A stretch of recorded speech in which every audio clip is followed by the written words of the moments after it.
when the city of Boston erected the Embrace, a sculpture honoring civil rights leader Dr. Martin Luther King Jr. on the Boston Common in 2023. Some detractors questioned why the city was honoring Dr. King. After all, Dr. King was not born in Boston, nor did he die in the city. However, Boston significantly influenced Dr. King's social identity and education more than any other city in the United States. Boston served as the location where Dr. King met his future wife, Coretta Scott, earned his doctorate in systematic theology, engaged in the African American movement, and functioned as an assistant preacher at Boston's 12th Baptist Church. This year, in honor of Martin Luther King Jr. Day, the Office of Equity and Inclusion at Revere Public Schools adopted a unique approach to commemorate Dr. King's life and legacy. On Friday, January 10th, a group of over 50 Revere High School students traced the 3 years Dr. King spent in Boston. Rather than merely absorbing information about the field trip, the Revere High students delivered presentations for each site associated with Dr. King. In preparation for the trip, the students completed an assignment that required them to watch the film Legacy of Love, MLK, and Coretta Scott, and respond to prompts. In Boston, students acted as historical guides at each of the toured sites. The historical sites visited included Dr. King's first home on Saint Botolph Street, the diner on Huntington Avenue where he and Coretta had their first date, the former location of the 12th Baptist Church on Shawmut Avenue, Carter Playground in the South End, where Dr. King played pickup basketball as a graduate student, and later served as the starting point for his famous March on Boston in 1965, which united 20,000 locals against racial segregation and educational injustices. The trip culminated with a visit to the Dr. Martin Luther King Jr. and Coretta Scott King's Embrace sculpture, which expresses their love, relationship, and journey in Boston and beyond. In the first installment of this two-part series, these students addressed the question, why did Dr. King relocate to Boston? What was important about his stay here? What was the most amazing thing you discovered about Coretta Scott King? What influence did Coretta Scott King have on the civil rights movement? How would you justify the phrase, Dr. King's experiences in Boston made him the man and leader he became?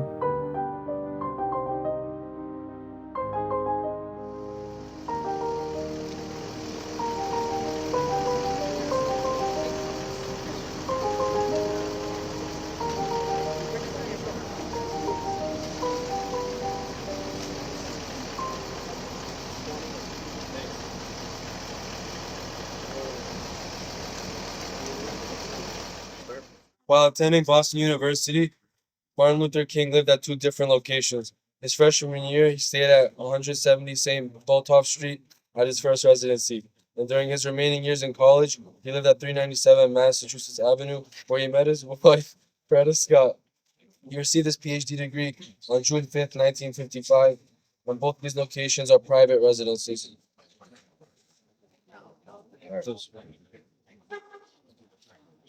MLK's experiences here.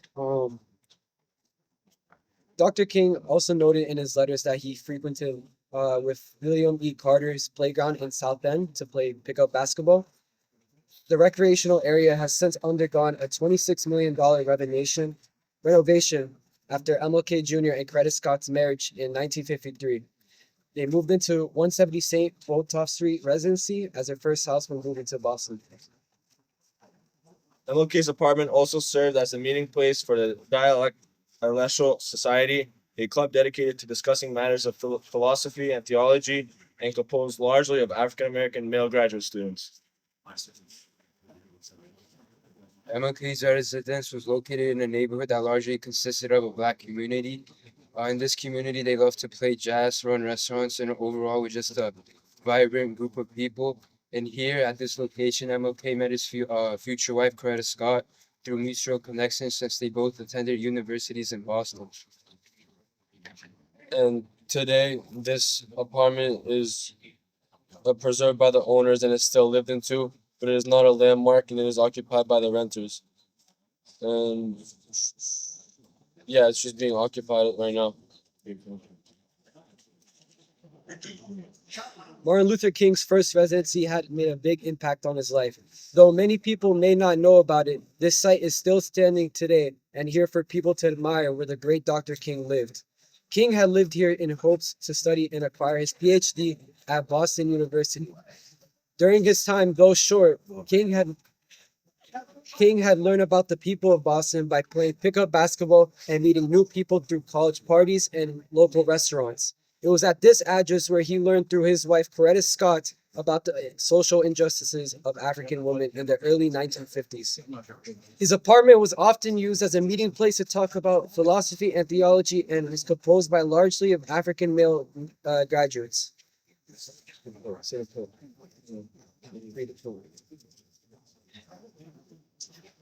Popular quote about MLK was, "He wasn't born in Boston, he didn't die here, he didn't give a famous speech here, but Boston, in fact, may have influenced the life of civil rights icon both personally and professionally as much as any city in America." While attending graduate school at Boston University, Martin Luther King Jr.'s time in Massachusetts would be essential to his intellectual development and commitment to social justice. From 1952 to 1953, MLK Jr. would reside here in this apartment building just south of Boston University. This is his only address with an official plaque commemorating his tenancy. It was likely that at the time of his residence, the building served as a place where rooms were rented. During his time here, MLK Jr. would hone his public speaking skills through biblical sermons, paving the way for his riveting speeches during the Civil Rights Movement. In Boston, he also met his future wife, Coretta Scott, who studied close by at the New England Conservatory of Music. She would be key to his involvement in the Civil Rights Movement, opening his eyes to the internal, deep-rooted issues that have haunted the United States for centuries. His residence represents his time in Boston, how it quietly shaped his life. He wasn't born here and he didn't give any famous speeches or moments here, and he didn't die here, but Boston influenced his life professionally and personally. He lived, worked, and studied here for 3 years, and it was here where he would meet, date, and marry the woman who would go on to marry and become his political partner. Now, while there aren't any recorded quotes about his time in this residence, when talking about his experience in education in Boston, King wrote in a letter to Boston University Alumni Magazine, "Boston is a city that has taught me that the American dream is a reality. Boston gave me a great opportunity to be educated in its great institutions, to be inspired by its great leaders, and to feel the rich tradition of its magnificent history." This gives the essence of what MLK lived in Boston. King was able to learn the quintessential values of his pristine American dream and what he would later fight for equal opportunity to have. A significant experience of King's life at his South End residence was that the apartment was the meeting place for the Dialectical Society. This club was dedicated to discussing theology and philosophy and primarily comprised of African American male graduate students. His future wife, Coretta Scott, would occasionally attend the meetings. Today, this site is currently run by a nonprofit that advocates for the availability of low-cost housing called the Tenants Development Corporation. The preservation efforts are visible with the building being restored by the TDC in 1987. There is a note to MLK Jr. through a plaque engraved on the outside of the building, recognizing the historical importance of his time here in Boston. While not officially marked as a historical landmark or building, his legacy is still honored and the building is still as strong as it was in 1952. Today we have gathered by the New England Conservatory. Now, when most people think of the arts in Massachusetts, they think of the Museum of Fine Arts or Mass Art. But the New England Conservatory was founded in 1867, nearly 50 years before the Museum of Fine Arts was founded. The New England Conservatory is the oldest college of music in America. Having such a rich and long history, the conservatory has produced many talents, most notably of which being Coretta Scott King, the wife of Martin Luther King Jr. Scott, attended the conservatory from 1951 to 1954. Before when she graduated valedictorian at her high school in Alabama and received a bachelor's in music and education, Scott King was actually the first Black student to major in education there. During her time at the New England Conservatory, MLK was also studying philosophy at Boston University while also pursuing missions of fighting for civil rights and liberties for Black and underserved Americans. While both attending school in Boston, the two connected via a mutual friend. Mary Powell had set them up on a blind date after King demonstrated interest in Coretta Scott. Martin Luther King had shown up late to the date, which was across town at the New England Conservatory, while Coretta Scott, being very independently motivated and educated, was more interested in the music in the setting than actually giving MLK a chance. Coretta's first impression of MLK was that he was a short man. He was 5'7", she was 5'6". Coretta was also not impressed with his appearance as he had shaved his mustache for a pledge to fraternity. King thought differently than Coretta. He was smitten by her. On the first date, he said, "You have everything I ever wanted in a wife." Over time, they naturally fell in love, even with Coretta's initial hesitation. They had begun dating. Following this, they would have multiple outings like going to concerts together and even Elmo K coming to watch Coretta perform her recitals at NEC. Being highly talented, she often hosted freedom concerts that combined the art to highlight the struggle for underserved Black Americans. While Martin Luther King intended to have Coretta be a traditional pastor's wife, she had other plans, mainly of which to join MLK in what she thought was their joint mission. The Kings, leaving such a large impact, are still celebrated in the conservatory today, one of which being an annual tribute concert to honor Coretta Scott King. The pieces and performances are chosen by NEC's Black Student Union, along with other local groups dedicated to celebrating Black artistry. These performances incorporate storytelling into their pieces that represent Coretta Scott King's struggle and also serve an excellent opportunity for Black composers and artists to show off their work. Coretta Scott King was one that broke many bounds, from being the first Black student studying education at her school to defying the expectation given to her by Martin Luther King, and having a legacy that extends beyond just being his wife, as she's won the Gandhi Peace Prize and has been inducted into the National. This is the New England Conservatory of Music. As you can see, this is an active institution. Founded in February of 1867, it's one of the oldest music schools in the United States, and it's also considered one of the most prestigious music schools in the United States as well. After arriving in Boston in 1951, this is where Coretta Scott enrolled as one of the first African Americans in the conservatory. She came from rural Alabama through a scholarship to pursue her love of classical music. During her time here, she met the would-be Dr. King.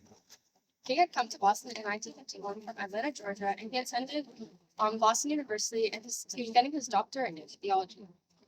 He was an activist and participated in the civil rights movement at this time because his father was a priest and he wanted to come to Boston for greater opportunities and to make a difference like he did with organizing and movement. Martin had grown up in racial injustice all around and made strive to make a difference. As he continued through his life, he was intentionally set up on a blind date by his close friend on January 15th, 1957. On this blind, they didn't really hit it off. King was shorter than what Coretta had expected, but he did have a brand new car. On this first date, King dropped a bombshell. "You have everything I've ever wanted in a wife." Not something you really say on a first date. But besides this rocky first date, King and Coretta start the date. Both Scott and King were activists fighting for civil rights and freedom. Before Coretta, King wasn't as involved in fighting for racial equality. But because of his admiration for her, he started to advocate for rights, attend protests and sit-ins. He would go to the New England Conservatory to watch her perform. At first, his father didn't approve of the relationship because their family wasn't a part of the same social class. Despite his father's disapproval, they continued the relationship and eventually getting married. Were it not for Coretta Scott meeting Dr. King at this conservatory, he wouldn't have become the prolific activist we know him as today. The fate of civil rights in this nation may have been completely different were it not for Coretta Scott and the New England Conservatory.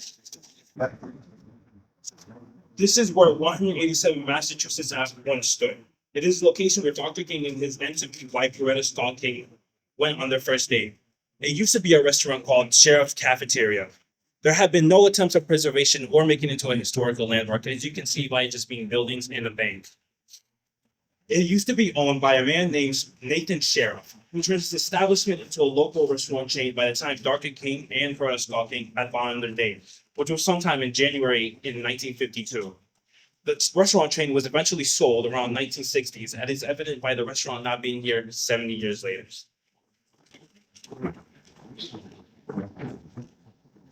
Around that time in January of 1952, Dr. King recalled his first encounter with Coretta Scott King in his autobiography. There he explains that they met on the telephone as a mutual friend, told Dr. King about Coretta and gave him Coretta's phone.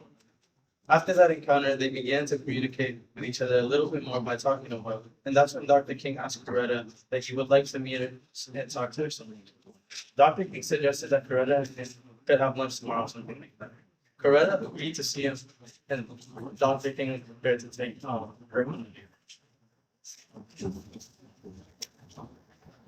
Dr. King proceeded to pick up Coretta Scott in a green Chevy, going out of his way to go quicker than usual. Coretta Scott's first impression of Dr. King weren't favorable, with her noticing, quote unquote, how short he was, or how unimpressive he looked. At Sheriff's, Dr. King turned on his charm. This didn't help after the day, when Dr. King was talking to Coretta and said that she, quote unquote, had everything he wanted in a wife. This turned off Coretta Scott, but as we all know, Dr. King did not lose faith and continued to pursue the relationship. Alright, so as you can see here, it doesn't say 189 or 187 Mass Ave, but this is one of the most important places in Martin Luther King's life because this is actually where he first took his now wife, Coretta Scott King, for the first date. And the reason he took her here is because this place is very close to Martin Luther King's heart. You know, he always came here a lot. And on a cold January evening, 1952, Martin Luther King Jr. picked up Coretta Scott from the New England Conservatory of Music, which is where she studied at. And he took her here, 187 Mass. You can see it's not there anymore. Sheriff's Cafeteria. So Miss Scott was in Boston because she was pursuing, not only was she studying, but she was also pursuing a career at the New England Conservatory of Music. She was so confident in her career that she decided to pick up where she was in Alabama and move all the way to Boston. While this left her broke, this is where she met Martin Luther King. MLK was in Boston for similar reasons. He was pursuing his doctoral studies, and he ended up receiving his degree in systematic theology in January of 1955. On that notice, also began a mutual friend, Barry Powell, played matchmaker, giving Martin the phone number of Coretta Scott. This is where King Jr. turned up the heat and initiated a relationship with Miss Scott. However, Coretta's first impression of MLK was far from ideal. "You have everything I ever wanted in a wife," Coretta recalled him saying. "You don't even know me," she responded. "If a woman were to say this to you as a man, you would probably lose confidence and give up." However, King was far from a man who would lose confidence easily. Hearing this, King used his strong charisma to charm Coretta Scott. Throughout his whole life, King was always determined to reach his goals, from civil rights to winning over a woman's heart. In this date, Coretta's view of him changed due to King's determination over winning her heart. Coretta Scott recalls saying, "I felt he was a man of substance, not like I had envisioned. In fact, the longer we talked, the taller he grew in stature and the more mature he became in my eyes." As a result, Coretta Scott's opinion of King changed drastically after only spending a few moments with him. After she was so impressed by how he talked, they went on a couple more dates, and after a while, they were officially together. After just about a year of going on dates, helping each other with their studies and growing the strength of the relationship, MLK planned to get engaged to Coretta in December of 1952 during his winter break. He carried out this plan over the next semester, and as a result, they officially got married in June of 1953. MLK went on to become one of the most influential civil rights activists as a preacher in Alabama. Of course, for this, I Have a Dream speech in 1963 at Washington, D.C., among other major events. While many people only remember the most famous people involved, such as MLK and Rosa Parks, as part of the advancement of civil rights, Coretta Scott also played a major role in the civil rights movement. After the passing of Martin Luther King Jr., Coretta Scott King took on leadership within the movement for racial equality and fought to make her husband's birthday a federal holiday for nearly 2 decades. She became the first woman to deliver the annual Class Day address at Harvard University and the first woman to preach at a worship service at St. Paul's Cathedral in London. During her remarkable life, she received over 60 honorary doctorates and helped found dozens of organizations dedicated to advancing human rights. She was a leader in the women's movement and a fierce defender of LGBTQ rights. This could not have been achieved without Coretta Scott's determination and fight inside of her, symbolic of Martin Luther King Jr. and the legacy that the two of them left together, which all started with a simple date here at 187 Mass Avenue. If you were a churchgoer during the 1950s and you knew that a charismatic young minister from Georgia was making up all the way to Roxbury, you might think, "Take me to church, I'll worship like." Anyways, that young minister would be none other than MLK Jr. himself, the man who we celebrate every 20th of January as a federal holiday. He served as a minister at the 12th Baptist Church from 1951 to 1954 at this location where it is now a building. And it might seem like any old church, but it actually has much more of a significant impact, especially within the community and the history, especially connected to civil rights and the movement for abolition. Now a Boston African American National Historic Site, it was first created in 1840. It is the oldest direct descendant of the first independent Baptist church over in Beacon Hill. While that might not seem entirely important, let's look at the history of why the church separated from the first independent Baptist church in 1840. While historians aren't exactly sure of the first specific reason, historians do point to the fact that many dissenters of the first independent Baptist church wanted a church where they could actively meet with other African Americans who fight for abolition. Within the 1840s, just a century before MLK Jr. made his way over to the Baptist church to advocate for civil rights.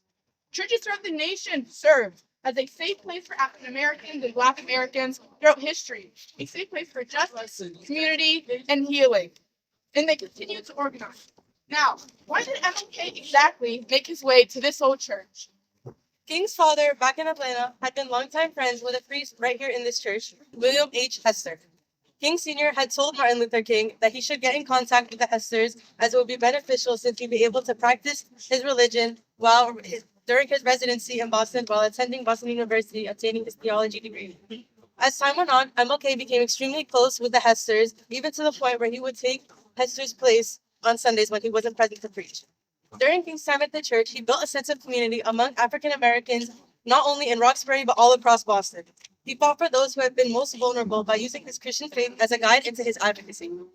King also used his praise from churchgoers to teach them how to self-advocate with the access and guidance he so evidently provided for them during his time here. On the topic of churches, MLK's values were deeply aligned with Christianity churches. As like most people know, churches are seen as a place where hatred and anger aren't allowed. They're abolished completely because they're seen as sinful things. MLK preached this to the people, and as a regular to the church, he would vanquish these emotions from anyone who's stepped foot into the community. The existence of hate was no longer to be preached. Hate for hate only intensifies the existence of hate and evil in the universe. The strong person is the person who cut off the chain inject within the very structure of evils. That strong and powerful element.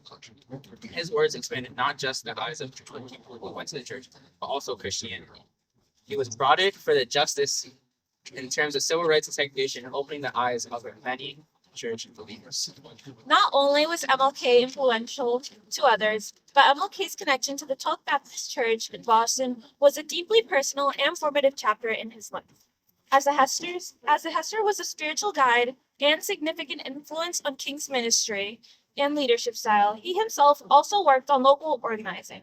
King frequently preached at the 12th Baptist Church, engaging further with local congregations. This experience contributed to the development of his powerful rhetorical style and commitment to the social justice.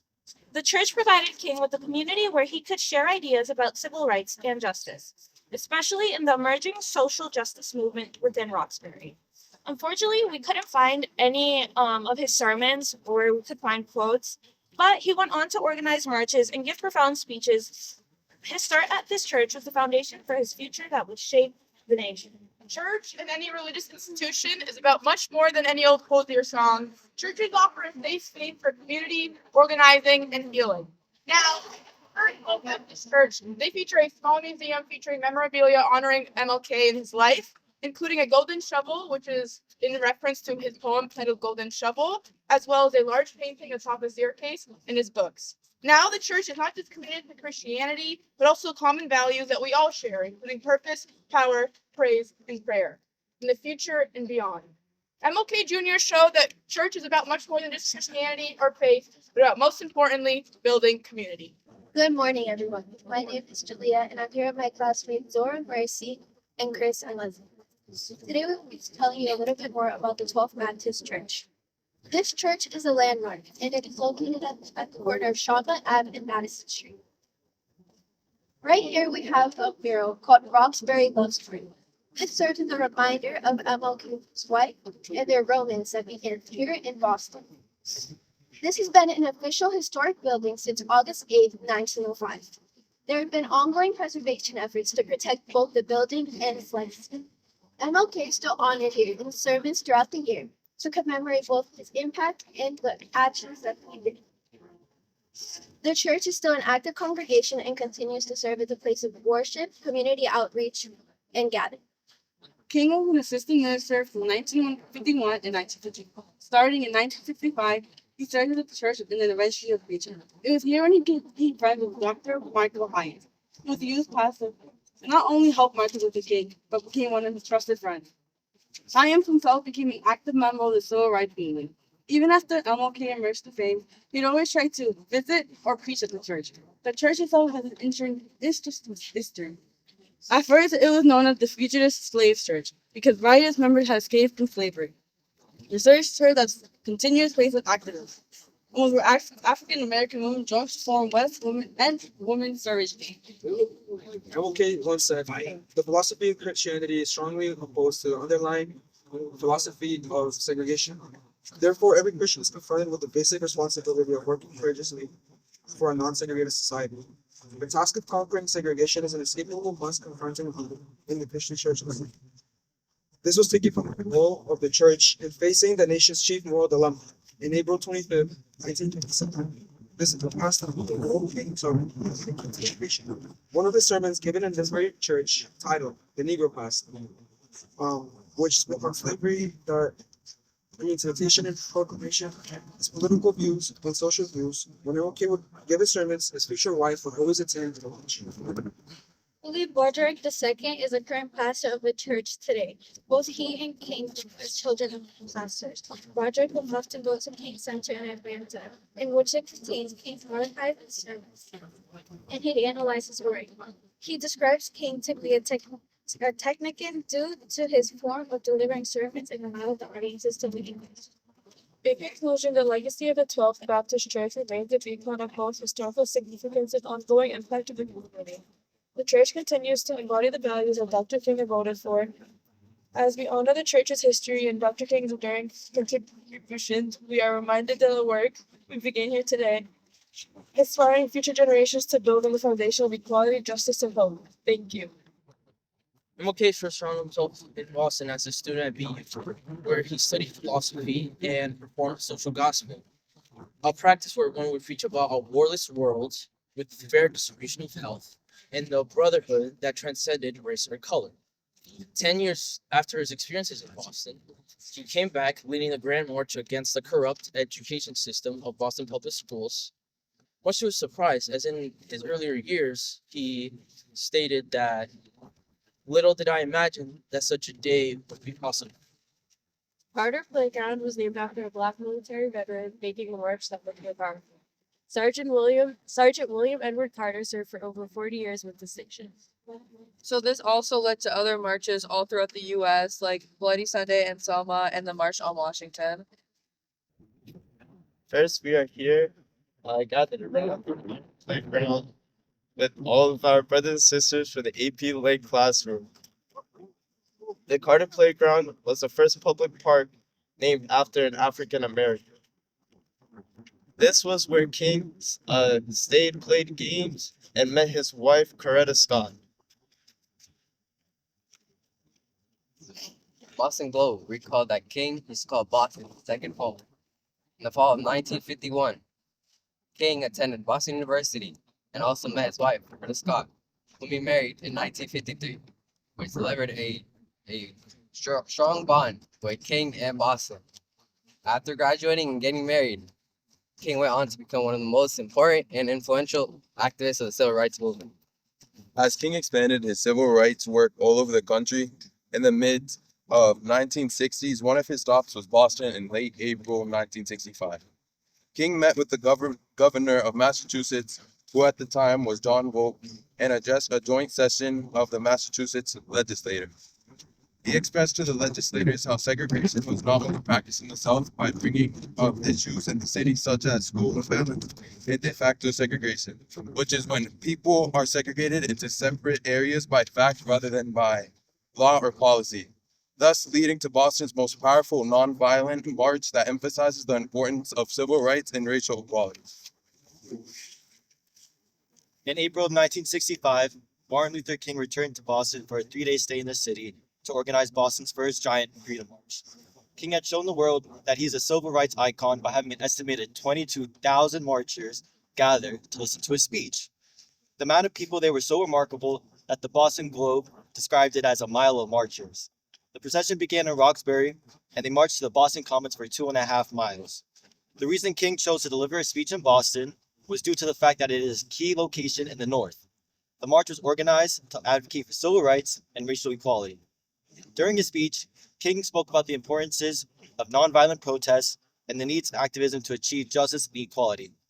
He further emphasizes the civil rights issues are becoming nationwide, as he states, "Today, we assemble here to say to Boston and to say to the nation that we can no longer tolerate racial segregation."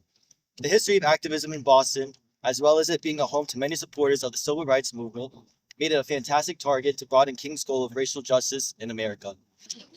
Martin Luther King Jr. attended Morehouse College by 1944 as a high school junior. The summer before attending Morehouse College, King worked at a tobacco farm in Connecticut, which partnered with Morehouse College to help with tuition and housing. This was King's first experience in an integrated North. Seeing this made him hopeful for racial equality in America. By 1951, Martin Luther King Jr. came from Atlanta to Boston to study to get a PhD in systematic theology at Boston University, focusing on the evolution of the understanding of the Bible. Through this, he became involved with the 12th Baptist Church and assisted with preaching while pursuing his degree. He used the Bible as inspiration to advocate for social justice and formed a community of his supporters through his charismatic tone.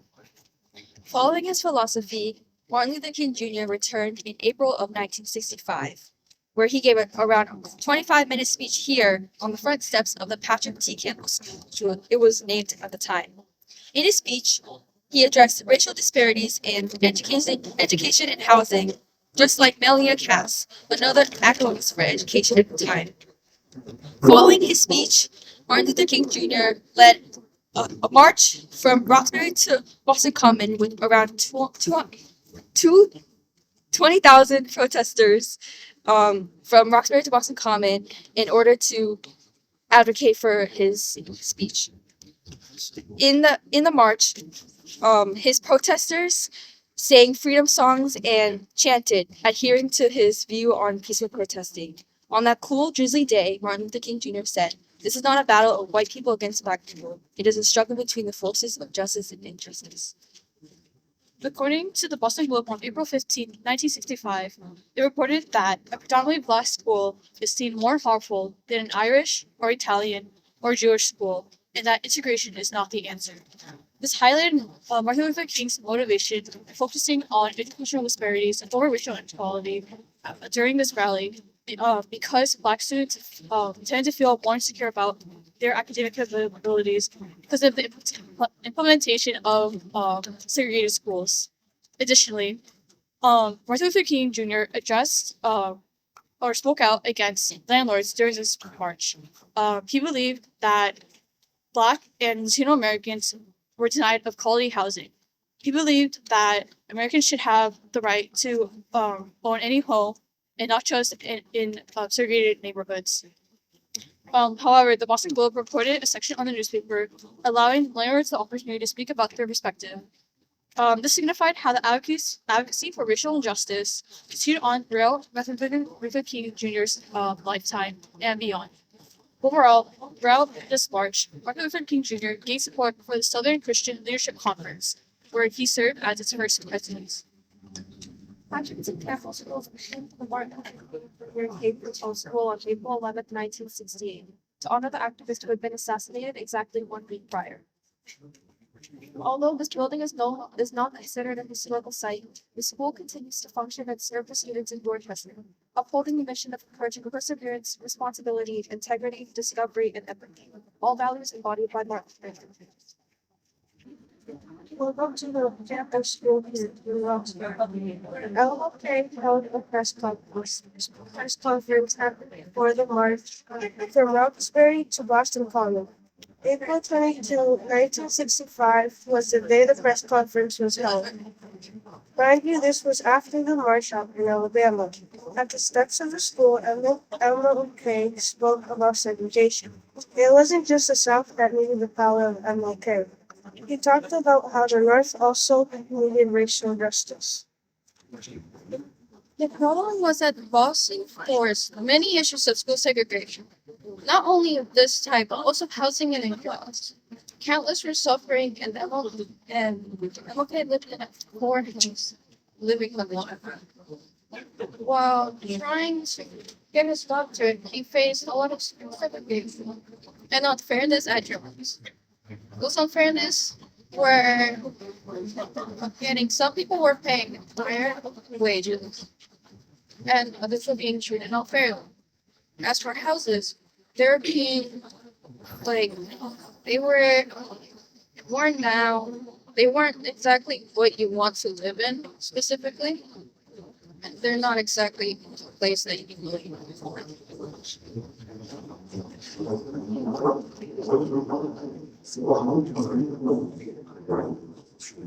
From here, this elementary school is the same pool and one that's most everything in the south. Similar with it isn't children and adults forcibly built in horrible conditions for countless years and generations, where they fought for their rights and their freedom.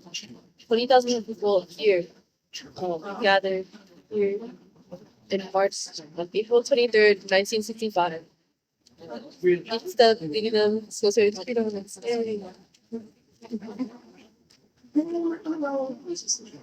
On April 23rd, 1964, Martin Luther King Jr. delivered a speech here in the Boston Commons on segregation and its effects on the economy, education, and opportunity for Black people. On this day, it was a cold, partially cloudy Friday when Boston's recounted first gigantic civil rights march got underway, with an estimated 22,000 people watching this address.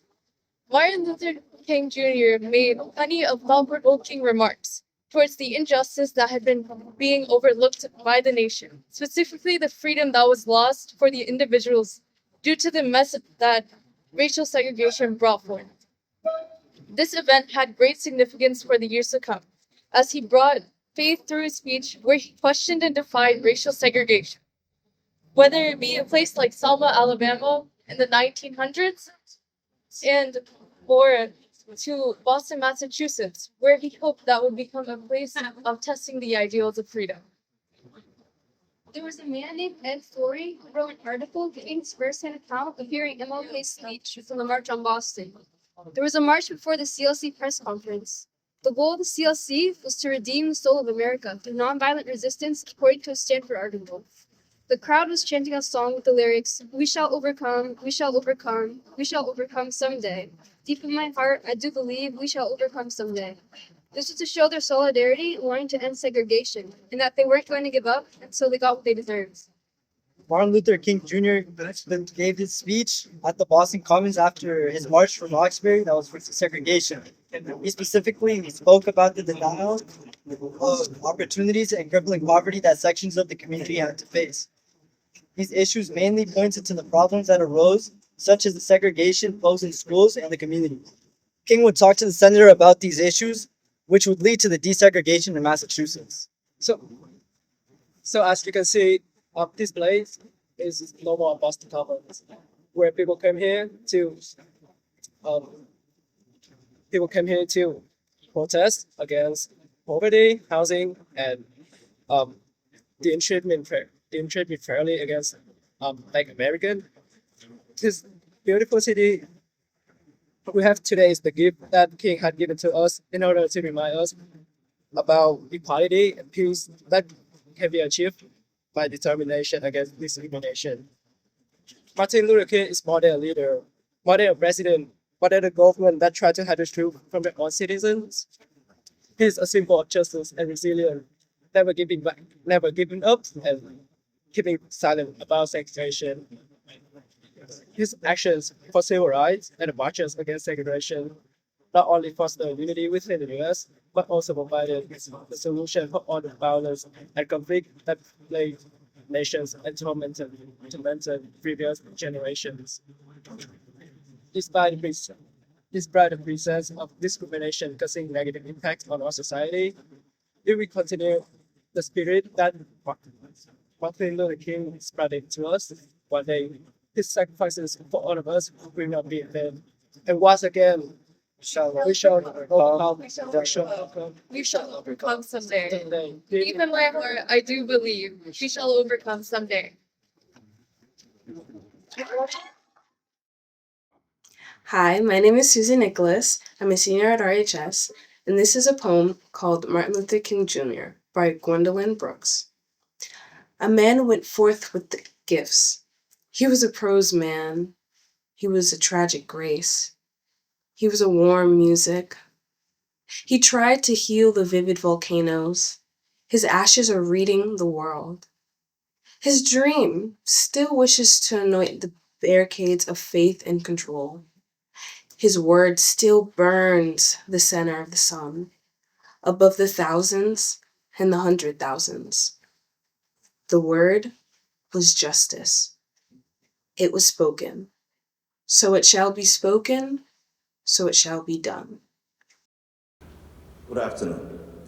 My name is Lorenzo Garcia, known as Dr. Garcia, and I am the Assistant Superintendent of Revere Public Schools. With me today, I have the co-hoster. I'll let him introduce himself. My name is Ethan Costello. I teach AP Language and Composition here at Revere High School. And with us, we have this amazing group of students who took the time today to visit several historical locations in Boston, Massachusetts. And the goal was to learn about the sites, the historical sites related to Dr. King.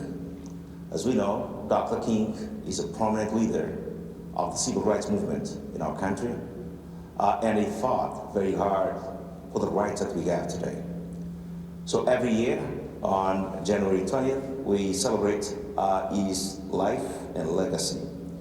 And with us today, the students will tell us and reflect on what they saw today.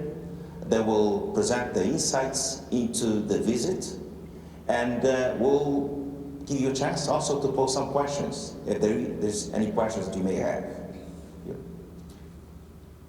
Martin Luther King Jr. is mostly known for his activism in the southern states of the United States and Washington, D.C., but a significant portion of his life was spent in Boston, and some of his activism also took place in Boston. So I would like to ask students, how do you think that Dr. King's time in Boston shaped the leader and the person that he became?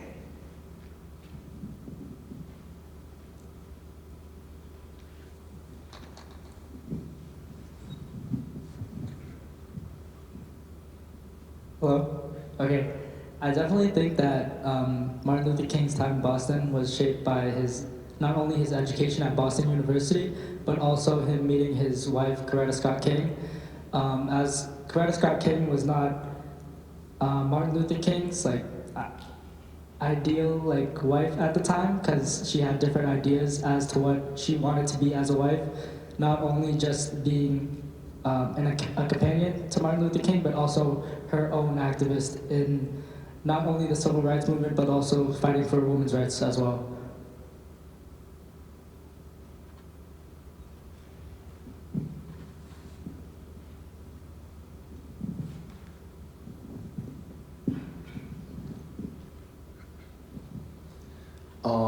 I feel as if Boston quietly shaped Dr. King's life. I feel like it's not talked about enough as much as, something like Montgomery, something like Atlanta, Georgia, where he grew up. I feel as if Boston, that his education and his professions were more honed here than anywhere else in his life, because I feel like that's a time of life where you're more prone to grow and you're more prone in your life to change and experience different things. And I feel like today, viewing things that sometimes you don't recognize, like he was really here, he was really living here, he was really doing things here. I feel like actually being there showed us like what, what he was able to pursue in the future, and the things that honed his skills and changed our society forever. I think just going around Boston helped me realize how much Boston grounded Martin Luther King Jr., kind of like what Ethan was talking about, understanding that coming to Boston, his father had high expectations for him, especially as a young minister and especially as someone studying theology at Boston University. He expected him to marry someone kind of on that status in a way. And in a lot of ways, Coretta Scott King went against that because she had these radical views and she was from a cotton-picking family down in Alabama. And so I think that experience and being with those people definitely helped him become more aware of the world around him. And I think any job of any leader and activist is to become more aware of the people that you're serving. I think that to that degree, it made his power and his passion so much more agreeable with people, as it wasn't him seeing as if he was high and mighty, as someone that came from, a religious family down south in the South, but instead he became much more grounded and rooted in the Roxbury community as an activist and as someone on the same field as others.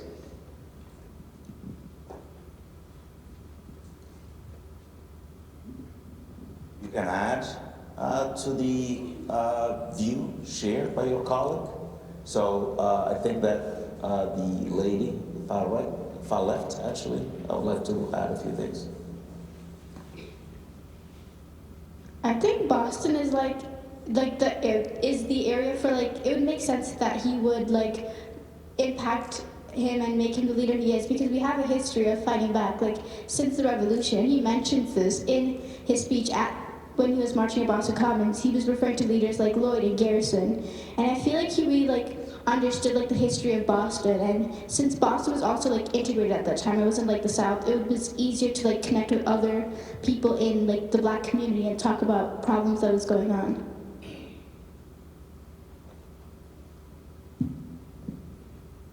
Yeah, I really think with what Adrita was saying about how Boston has been historically progressive in their ideals, with the revolution and everything, I feel like the progressiveness of Boston, worked in unison along with the progressiveness of Martin Luther King, to sort of refine his views and not make him made him fully engulfed in his views of being progressive and pushing for change, because of the overall progressive environment of Boston University, and also getting with Coretta Scott King, who went to a creative arts university, which is also very progressive.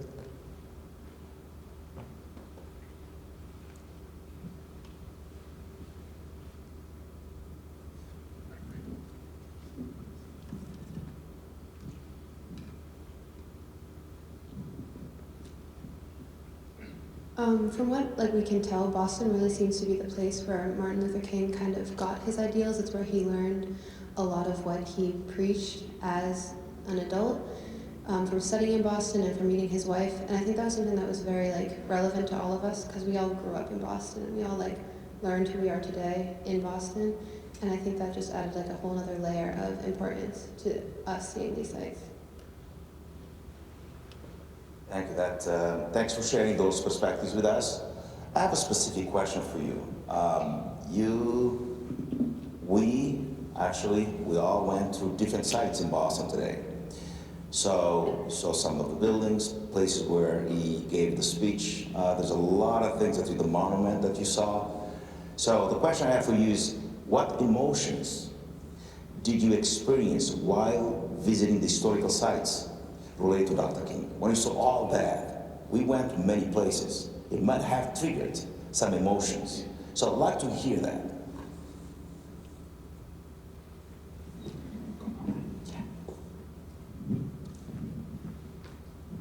I think it was very eye-opening, because through most of our school years, we only really hear about this event, and we know that it was wrong, and we just learn from it. but like actually going to the sites that where he specifically was and to like stand in his like spot was like very like wow, we don't really like think about like the impacts that it made on us right now.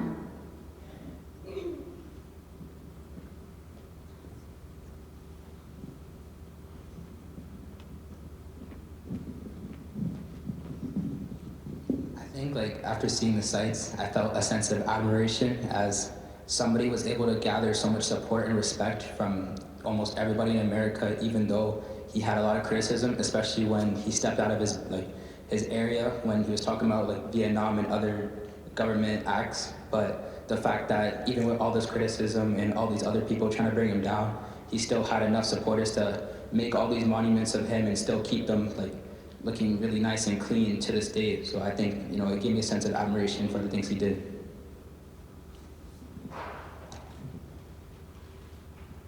For me, I would say it's really heartwarming seeing like what he did. Specifically, I researched a lot on the 12th Baptist Church in Roxbury, which is one of the places that he's really well known for because he preached there. Also, at the time, they had a really large African-American population of which he built a sense of community within. And I think that really demonstrated that he was more than just someone who wanted to speak up against injustice, but he wanted to bring people together. He wanted to unify the country and people all around it, whether that was in Mass, in Roxbury, in Boston, or across the whole entire country. I agree, and I feel like my feeling was one of awe because we learn a lot about Martin Luther King and what he's done, but I feel like seeing him in our city where we grew up, it made it more personal and it made us realize that he was just like us, he was human, but he took it upon himself to make change. I mean, I definitely agree with something like what Ada said and Anis. I feel like a sense of inspiration when I'm at some places that, actual historical figures have been and have lived. I feel like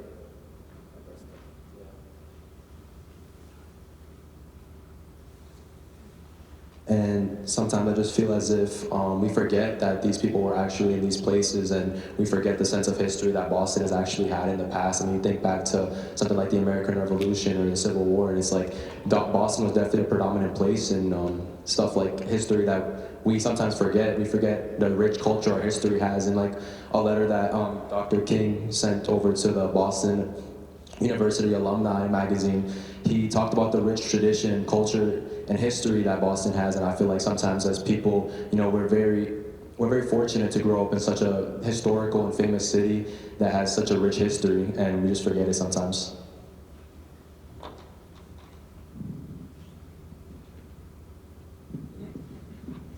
So I think, like, when I've been visiting to like every historical structures, it was actually so scary, and like imagine Martin Luther King like speech toward like 22,000 people.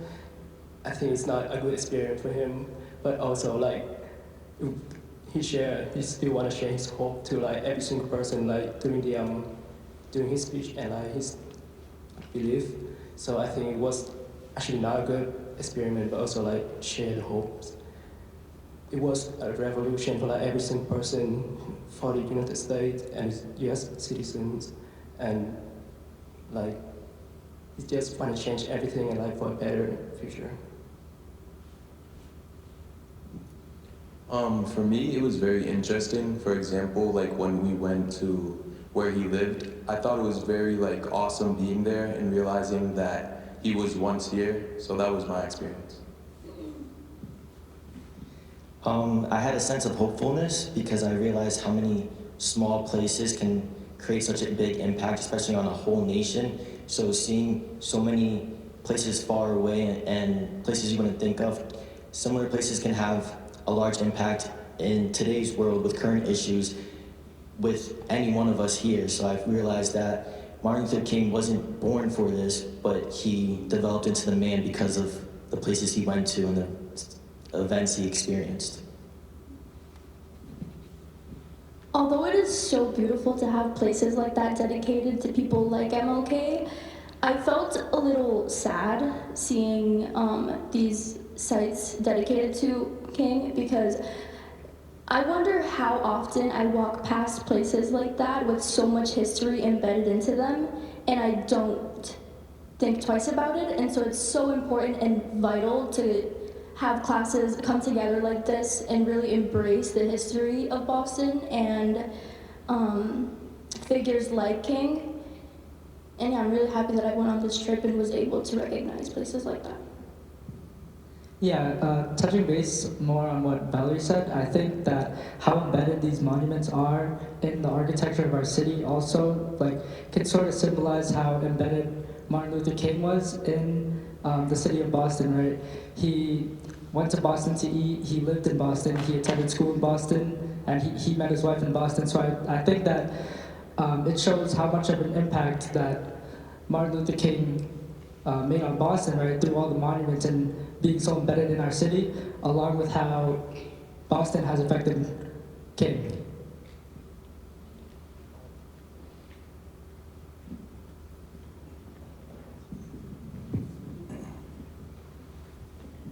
Many of you up here are student leaders, and I wonder what can you take from MLK's example and maybe even his rhetoric and his rhetorical style?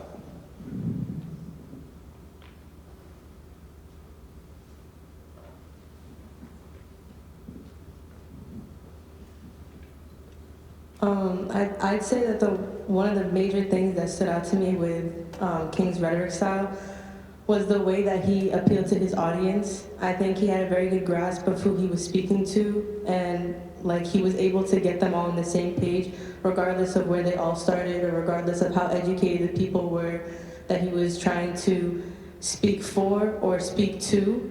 And I think that's a really good learning experience both for his audience and for the people who feel like him and who needed someone to kind of give them that push to go for what they really believe is true.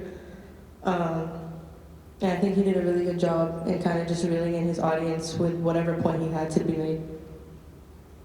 Yeah, and I would completely agree. I think that the job of any great orator is to be able to connect with their audience and to be able to connect with the people that they're speaking to, not only so that they can understand them, but also so that they would be willing to listen in the future and to build that trust within your audience. I think that he definitely did that, especially preaching at the Roxbury 12th Baptist Church, as well as just being a great orator. And people often regard him as having great charisma and being that type of person to light up a room with his intelligence. But I also think another great quality that he had was, in a sense, being a quiet leader or being a selfless leader, because I think that he didn't go around giving preaches and preaching and giving sermons about how we all have to be this great person and we all have to be the leader. He always just thought of his community first, about preaching the word of God, but in a sense to create this idea of social justice and that we should all be on the same playing field. And I think that the same also goes for his wife, Coretta Scott King, and I think that she really built that quality in him, especially if you look at the monument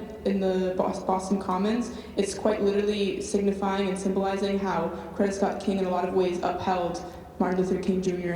was a supporter of him. So I think that's a great quality of a leader, is to have those people that support you, but to lead without being overly obnoxious or selfish and thinking, oh, I'm this great leader, but instead thinking of the people that you're serving first.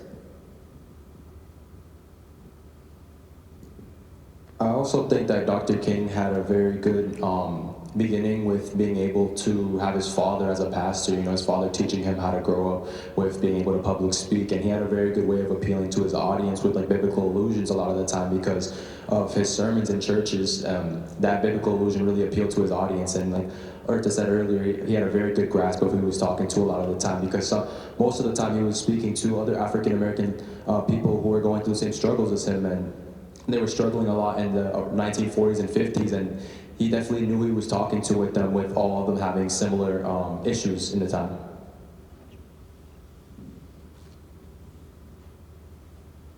One thing that stands out to me about King's speaking and his writing is that when he delivers a speech, every line that he says has a purpose. He doesn't really crowd when he speaks. He doesn't crowd his writing with a lot of flowery metaphors and filler words. Everything he says is meant to appeal to the audience and meant to build his point, and he speaks with a lot of honesty. And he really just builds the idea that he means what he says and it comes from his heart, and he's a powerful speaker. Yeah, I agree with everyone saying Martin Luther King was able to bring hope through the adversity and social inequalities through his speakings as through preaching and through the Bible. But also I think something that's also powerful is that in addition to all of these preachings, he's able to take action to all of these causes. So it's not just not hope, not hopeless hope, but actual hope that forms to actual action to create social justice.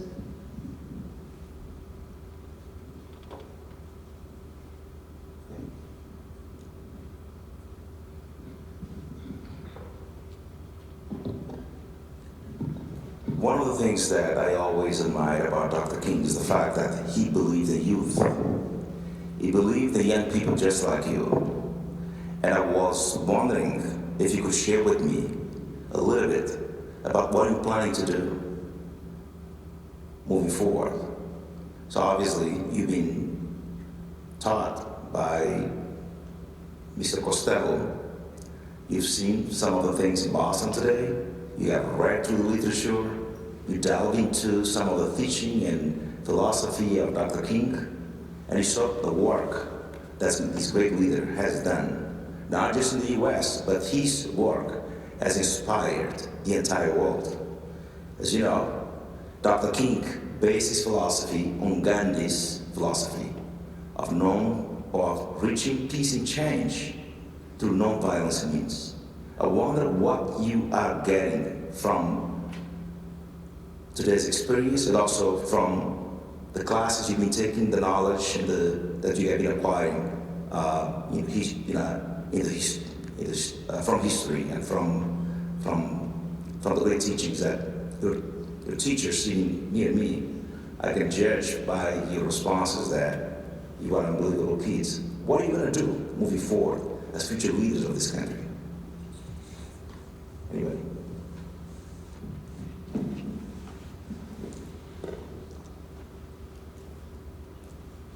One thing I hope to do is to inspire, and for me personally, currently I'm a Revere track captain, and I think looking at what King has done and the way he inspires and teaches, I hope I will be able to do just like he does and be able to inspire and help out.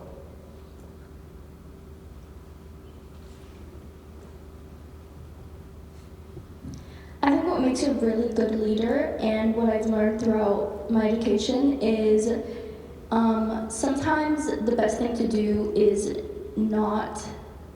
Okay, I'll rephrase. Moving forward, I want to make change by practicing what I preach. I think a lot of times it's easier said than done to stand on what you say, and it's really important for a leader to have a good sense of self, and yeah. Going on to what Valerie said, I think that King led a very good example of sort of preaching peace and preaching justice and not using injustice or violence to try to enforce it, right? So I think that everyone can should be able to look at that and take a step back and sort of, a good analogy I can think of is if someone's yelling at you to stop yelling, right? What does that make you think, right? It doesn't really make you confident that you should stop yelling if you're getting yelled at to stop yelling.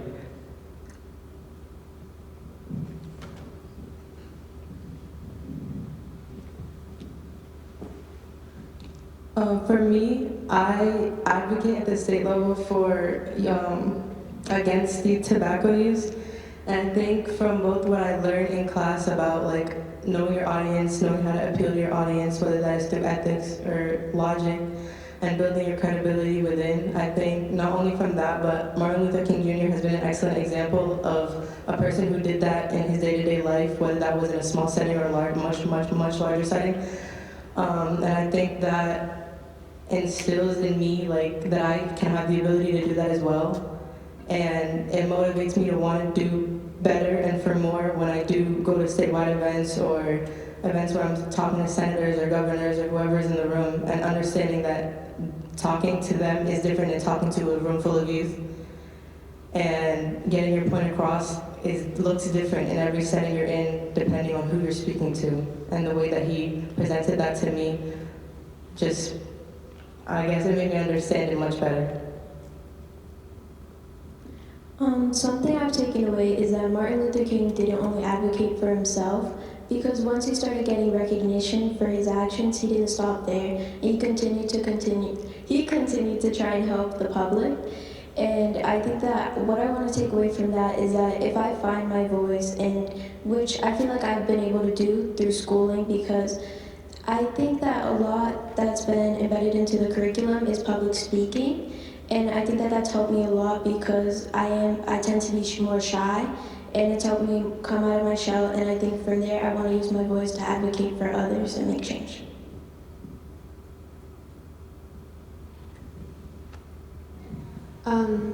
When next year I'm going to be a freshman in college, and I hope to study journalism and English.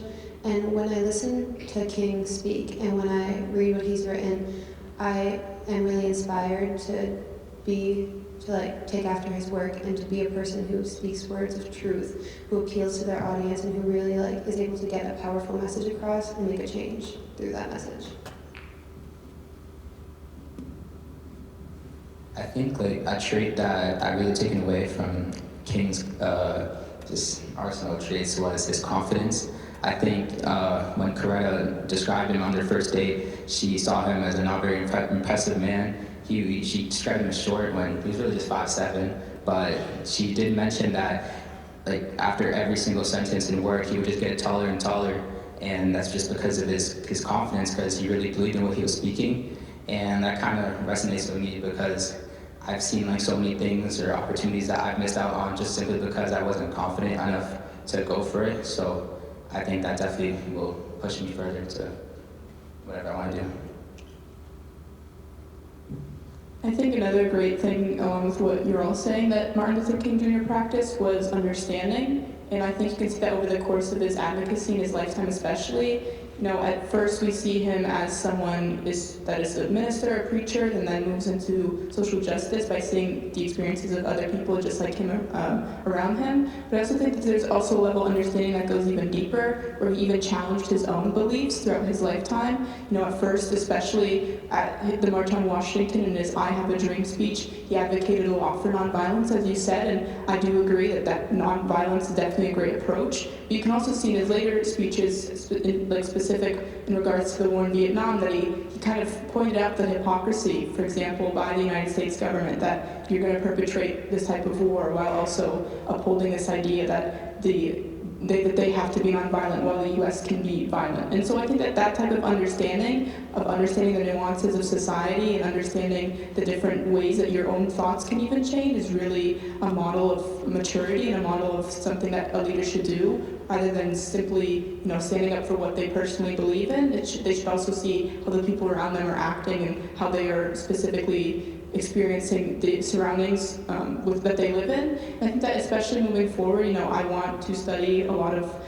government, and one major I'm specifically interested is justice and peace studies, because I think that by understanding how other leaders have acted throughout history, by understanding how justice can be served, both in a legal and social sense, I think that's how you get to understand not just how to make change, but also how to make change that lasts.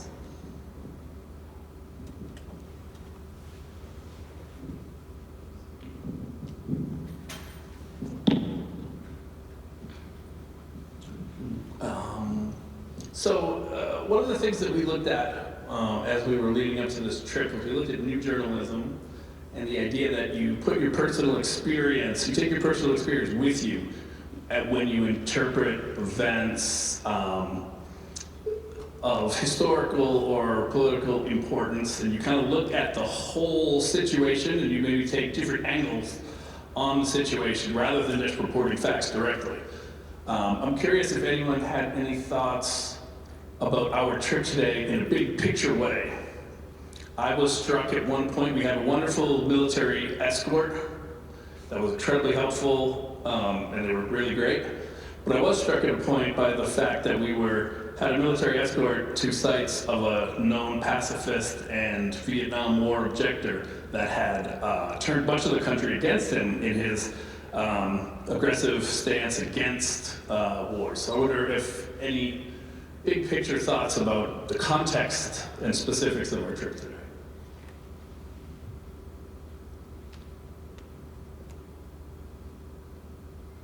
thinking time is good time spent.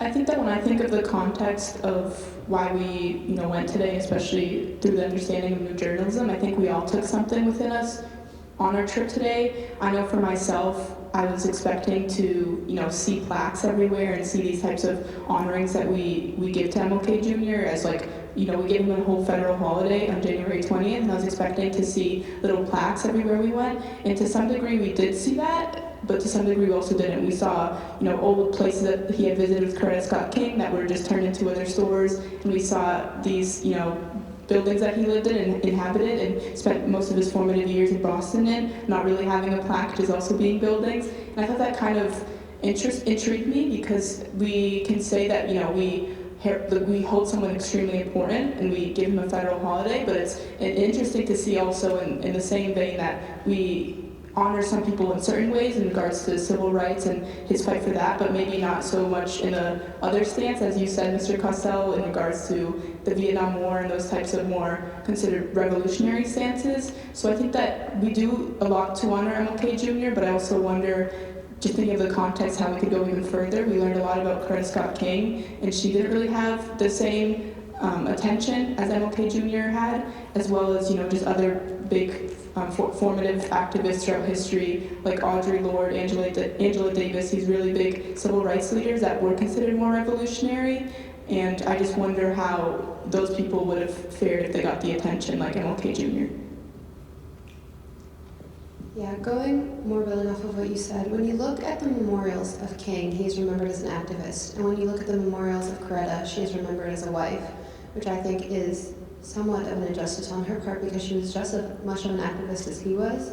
She really led him to the point that he was at, and even after his passing, she continued to fight for rights of people of color, for rights of gay people. She was very prevalent and very vocal about her stance that everyone deserves rights.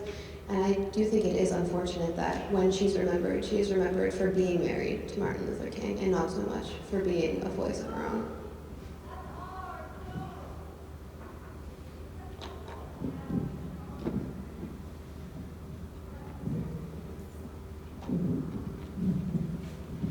I think two things I want to specifically focus on that Mr. Costello mentioned was the fact that we had military escorts and what we're currently learning about new journalism. I think the fact that we had escorts showed that King was way ahead of his time, thinking about his views, and what definitely impacted some people to go against Martin Luther King's views was because of biased media and what we learned, which was obviously most likely given to them by the government. So I think it's important. That's where new journalism comes in to get different perspective and overviews on current events and current political situations.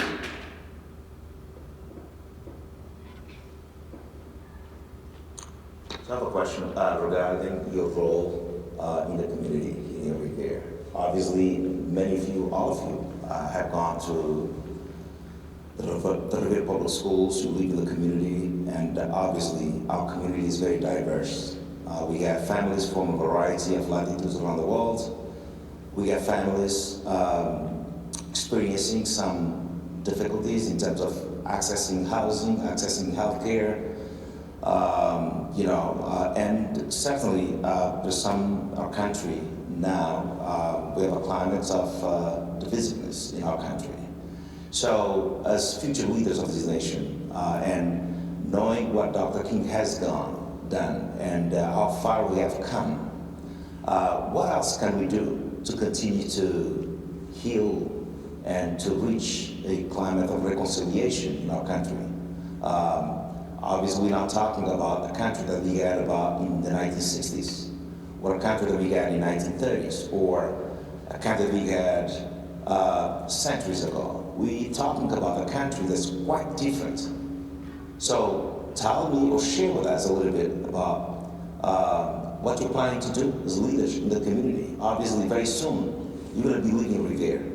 You're going to be at the college studying, becoming professionals, and So tell us a little bit, what will be your role in Revere, in the city that has gone to some transformations, but we still have a long way to go? Going on what Dr. Garcia was talking about, I think that the country is made up of its people, right? And I believe that the best way to get involved on changing a country is like getting involved with local government and stuff like that. We live in a country that donates billions and billions of dollars to fund wars overseas, but does not put that same effort to provide affordable housing or affordable health care for everyone who cannot afford it in their own country, right? So I think the best way to be able to help that, affect that, is to speak up, follow Martin Luther King Jr.'s example, and try to make change. I believe that in order for us as a country and as a society to progress is to maintain your courage. I think it's really important for people from underrepresented backgrounds and experiences to speak up, to say the things that aren't really encouraged to speak up about in the society. And yeah, I think we just need to maintain our courage. I believe that we should all join in together on issues. I feel like currently in this country, if the issue has nothing to do with you or you have no relation to it, people are bystanders to it, and that's how things don't change or improve. So I think everyone needs to have a voice and just work together to improve. I feel like something we could do is try to be more understanding and try to seek how and what like other people are going through, and try to put yourself in other people's shoes so you can get different perspectives on different things. Yeah. I believe that we should know what to do and like know what you all think of, like, because sometimes you're gonna lose the track you are going to, but you have to know where you are right now, and then you can improve life better. I say like, if no one's gonna talk, I mean, if you're not gonna talk, no one else is gonna talk. So like, be the change that you would like to see, and maybe you can encourage someone else to be that change as well, and then it just goes from there. And even though it's easier said than done, it's worth taking the risk.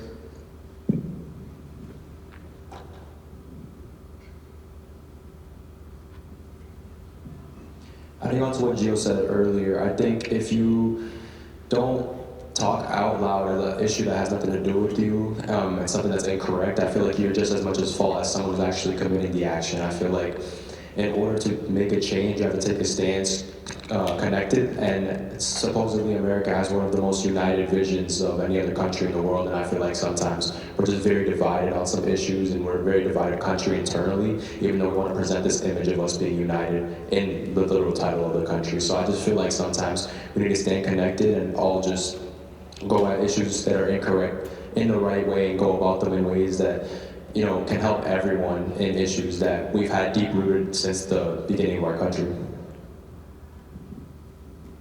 I agree with Brian, and I feel like adding on to what he said about advocating for a cause, I think that another important factor is also building a community and finding other people that agree with your cause, because if there's something I've learned from King's teachings, it's that nothing can be done alone, and you have to do it with others to build that sense of unity against something you want to change. I think going off of especially what Ethan and Gio were talking about, specifically local action and combating apathy, I think that's like really the first step that people should take, is if you care about something, then you should do something about that. Folk singer and activist Joan Baez famously said, "Action is the antidote to despair." And I wholeheartedly believe that if you are down about something, that if something is completely affecting you, the answer to that problem isn't simply dealing with it and having to deal with it, but I do think that taking collective community action is where it should start. And I've seen that, on a local level with student senate, with student councils, they advocate for things when they know it's hard. And I think that you should fight through that difficulty, because if no one else does it, then nothing will change. I think when you look at King's legacy and what he accomplished, if you as a person, if you stand for what you believe in, if you work to promote understanding and community, then there's no way that you will promote bad in the community. You will always be doing at least a little bit of good by listening to what people have to say and by actively working towards the betterment of your community. Yeah, I agree with Urta, especially with the local problems, especially with how diverse Revere is. I think with all the small different groups of people we have in all the communities, everyone needs to kind of come together and help each group when something small is happening, like how MLK, when he saw that he was advocating for peace and solving things with no violence, he saw what they were doing in Vietnam, and even though he was protesting for black people, he switched over to Vietnam, even though that didn't directly involve him.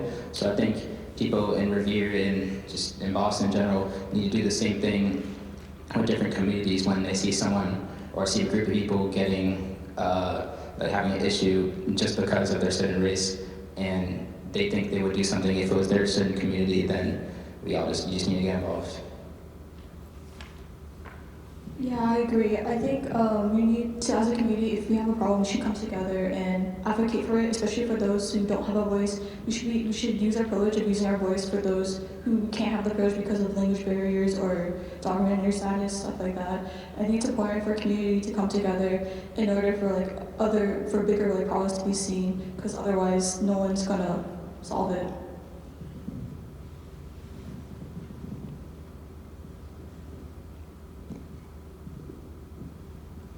I just want everyone to think for a second about the impact that Dr. King was able to have on our country and the world without social media and the internet. Now, we're going into a time where we are the most connected we've ever been in human history, so I feel like if change is going to happen, it's going to have to be with our generation or the next generation, because it's going to be easiest to do it now and moving forward. So I feel like if it's any time to change, it should be now, and it should be as soon as possible so less oppression goes on later in the world.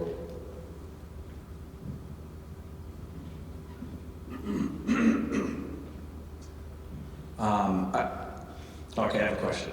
I think that humanity as a whole has a bias toward the present. And one of the most impactful things that steeping yourself in history, like we've been doing, can achieve for us is to give us some perspective on how things have changed over time. It's very difficult sometimes to see progress when you're only at the very end of it. And I wonder if there's any optimism or sort of positive feelings about the trajectory that the country has taken that you were left with after immersing yourself in this time period.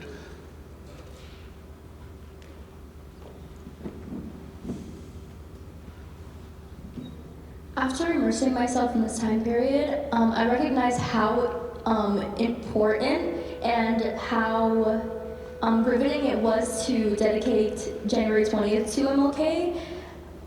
I don't think there were many days during that time that were dedicated to underrepresented people, and that was just a very, it changed our direction and our trajectory as a country, and I think it's really important to acknowledge that.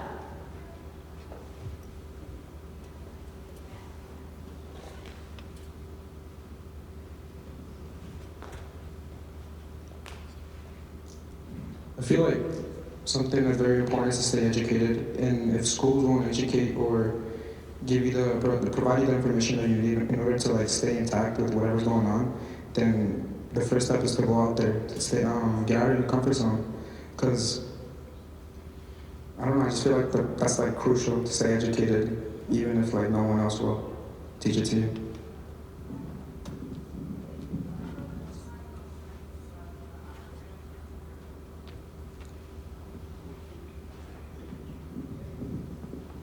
I think tracing back to what Mr. Cassell said, finding instances of hope and change, I think that we can establish that humanity overall is a net good, right? We see billions like billions of instances where we see people picking up trash from the beach early in the morning, right? We see people online, right? And tracing back to what Brian said, we're able to see like people doing good deeds, right?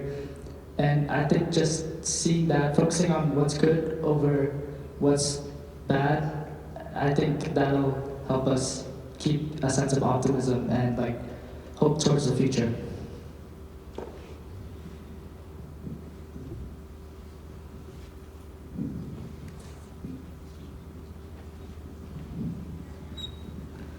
Going off what Mr. Costello said about how our society is very much indulged in the present, I think that in our world today we've come to accept that there's always going to be sort of minority or a group that does not have the same equal access as everybody else. And I think that seeing how our country used to be and seeing how it is now and seeing the progress that was done by just Martin Luther King Jr.'s movement and things that he did for our society, it gives us hope that the present is never going to be the future. It's not always going to stay the same. There are going to be things that advance and there are going to be things that change for the better, regardless of where we stand today. And just going to all the places that he made a change, whether that was even from his home or a church that was very small, we can just see that change stems from very small places, but it's always pretty much guaranteed to happen.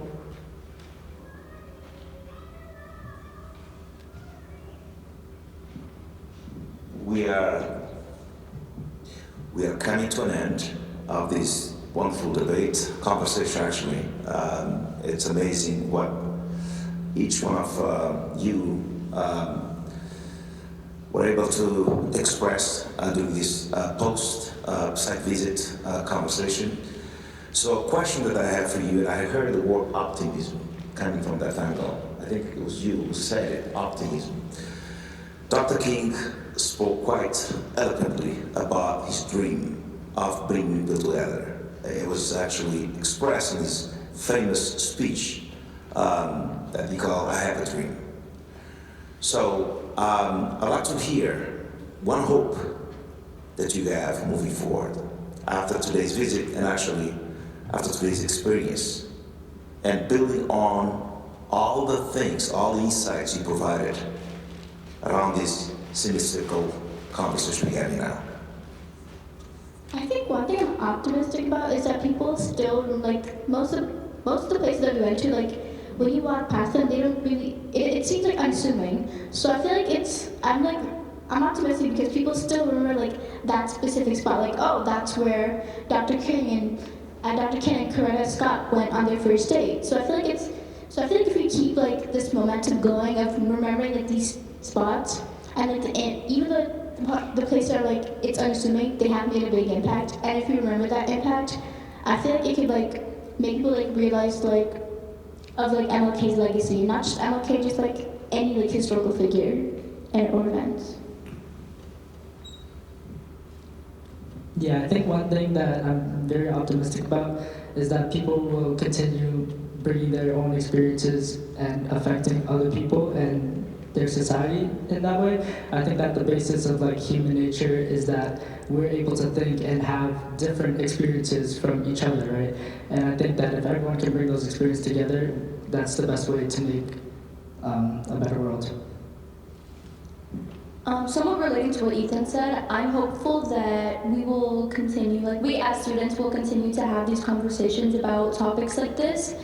And an example that I will give on why this is so beneficial is because of what Anna said. She mentioned that Coretta wasn't, she's mostly remembered as MLK's wife.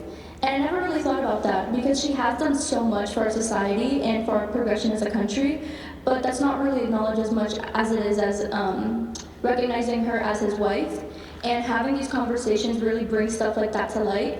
And I think it's really important, and I'm really hopeful that, you know, students like us will continue to have these conversations.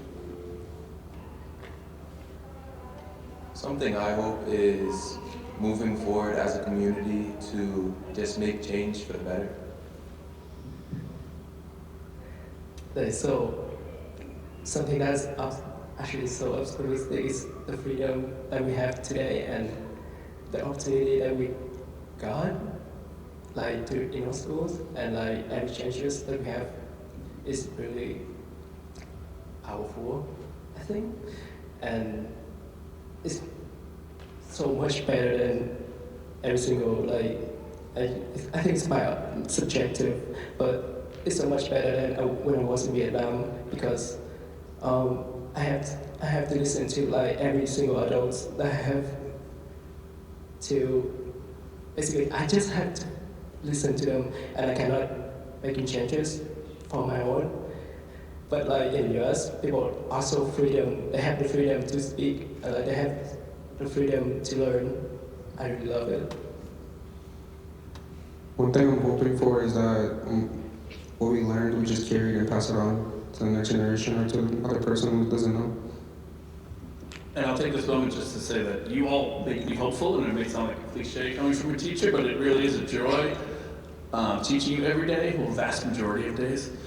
And so you do make me hopeful for the future of our country. And I appreciate all of you, whether you're up here or you're out there.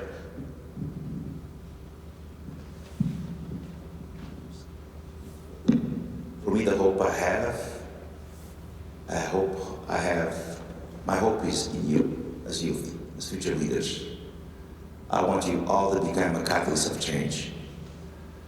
The future is in your hands because you are the current generation. You set the foundation for the future. As I said in the beginning, you all are going to be graduating very soon from Revere High School. So the power rests with you, and we look forward to seeing you as leaders in our building, in our community, in our building, actually. Some of you may come here and become teachers and leaders of our schools. So that's the hope I have, that we can have a better America that's going to rely quite significantly on you. That's my hope. I feel sometimes as if when we're put in positions like where we all are now, when we're about to, graduate and experience an open world where we have infinite amount of choices, I feel like there's a huge pressure on our shoulders to expect and know what we want to do. And I feel like that's not always the case for some people. So I just hope for every single person that in whatever you do decide to do, you keep an optimism, like Ethan said. You keep a determination like what MLK had for the future. And it's very easy to fall into the negative and think, I don't know what I'm going to do, I don't know where I'm going to go. And I feel that I hope for every single one of you, you're able to deter away from that energy and able to go into the future with a positive mindset, knowing what you want to do when you figure it out. And if you don't right now, it's completely okay. So I hope every single individual person is able to keep a determination and optimism and positivity for the future. I'd say that my hope for society as a whole is that from a young age, people are taught that their voices have an impact. And I don't think it's something that only a specific person has that power. I think that you have it within yourself and you have to find it. And I hope that people are able to find that every day within themselves. My hope that I have for the future, and I'd say particularly our generation and the upcoming generations, is that we use our advancements, particularly those in technology, and seeing how, like Brian said earlier, we're very connected, and that we and future generations use that to our ability and to our advantage to create change and promote change and use our voices in places that are bigger than just a single room or a conference room or wherever it may be. I hope that people learn and gain the ability to push through difficulty, and I don't mean just enduring difficulty, but most importantly learning from it and continuing on whatever they're passionate about. I think specifically to MLK Jr., he was arrested.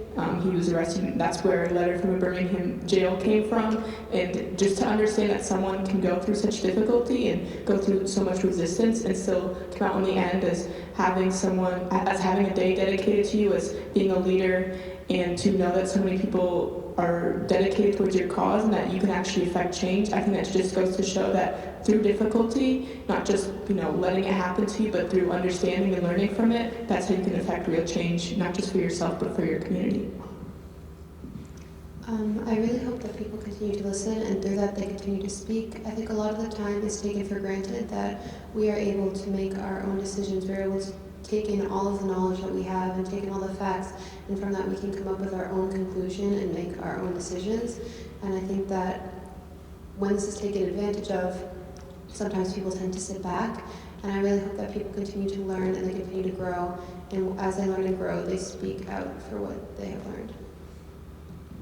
A hope I have for the future is that people start like doing things, like positive things for the environment or the community just for no reason. Because when you see like mainline celebrities or big people doing positive things, maybe like donating money to charity, it's usually for like a reason to convince the audience or people that they're a good person or that they're just trying to boost their fame. So when you I also see people who do good things for no reason, like maybe cleaning up their own trash or donating money to charity, and then someone else will go up to them and ask them why they're doing that, what's the point? And there is no reason, just do it just to do it.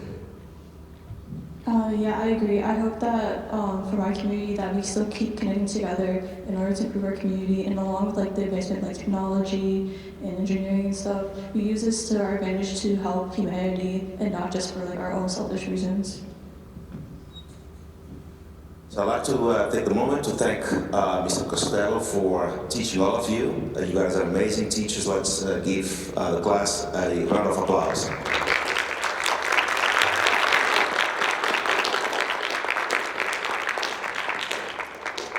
I also like to thank everyone who participated in today's event, including the Junior RTC, who provided the bus, the transportation to take us there. I also like to thank Revere TV for being here to cover the event. Our communications department also for doing an amazing job being in Boston, filming us throughout. I would like to, you're sitting there, but I see every one of you. I interacted almost with all of you today. I see the level of understanding of some critical issues that we are facing in our country vis-a-vis what Dr. King taught us. And, so it's certainly something that I will take with me. I hope you all take the teachings, the insights, the experiences, and all the knowledge you have acquired in your classrooms and also from the sites you visit today. And you take that and continue to use those teachings as a way to really illuminate your path moving forward. Thank you. It was a pleasure being with you. I've known a lot of you. I met a lot of you, many of you that I have not, did not know before, but now I know. When I see you in the hallway, I will say hi. Thank you.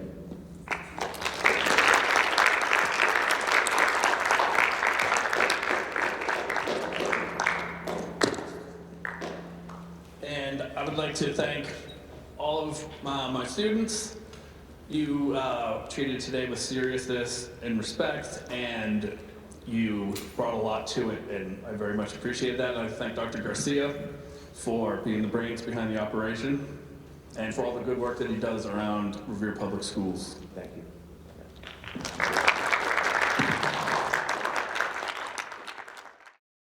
Hi, my name is Francoise Kojo. I'm a senior attending Revere High School, and I'll be reading the poem I Too Sing America by Langston Hughes. I too sing America.